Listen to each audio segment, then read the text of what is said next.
Hello, my name is Frank Harper. I'm a rancher from Sedgwick, Kansas. This is for the NCBA Cowboy Poetry Contest for the 2018 Cattle Industry Convention and Trade Show to be held in Phoenix, Arizona. I'm submitting this at the request of a few of my good friends from Kansas. You know who you are, and I'll just remind you that paybacks can be a Dickens. I kind of like to compare an amateur poet to an amateur juggler. There's always somebody willing to watch just to see how long it takes to fall apart. So anyway, the poem I'm going to recite today is one I wrote. It's called This Outfit Called NCBA. He pulled into town on a cold November day. The only place open was the Cattleman's Cafe.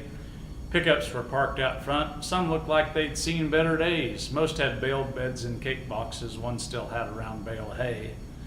The traveler had been on the road since about 5 and was needing a cup of joe. Maybe an order of biscuits and gravy. From a box or made from scratch, a half-empty plate was sure to show. As he walked through the door, he noticed a long table in the center, several country folks sitting around. I bet they talk about the same things every day, the traveler thought as he looked for a place to sit down. He minded his own business, went and found a booth over in the corner. Then from the kitchen came a friendly 30-something waitress and asked him what he'd like to order. As he sipped his first cup of coffee, the sound from the center table was clear. It was almost like he was sitting amongst them, didn't even have to listen to hear. The conversation was politics, ranching, and the weather. They kept referring to this outfit called NCBA and how they all needed to work together. One old boy replied, "I don't need to belong to some group. I like to keep to myself.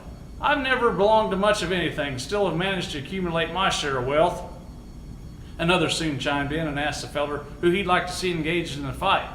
The old boy looked a bit taken back and said, "Are you asking if I lean to the left or the right?"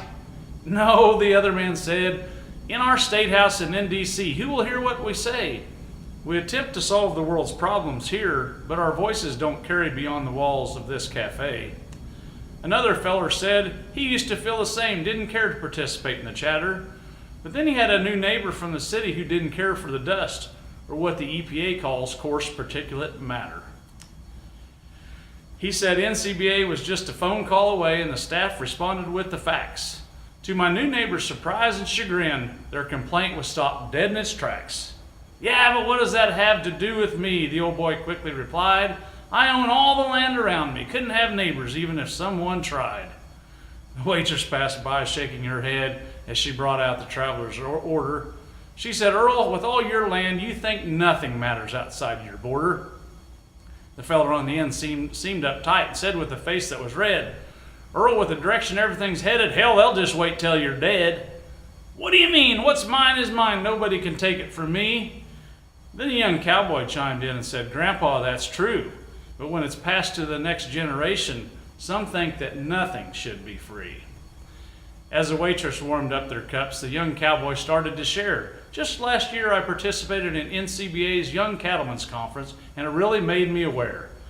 NCBA represents us in so many ways, from cow-calf, cattle feeders, and stockers.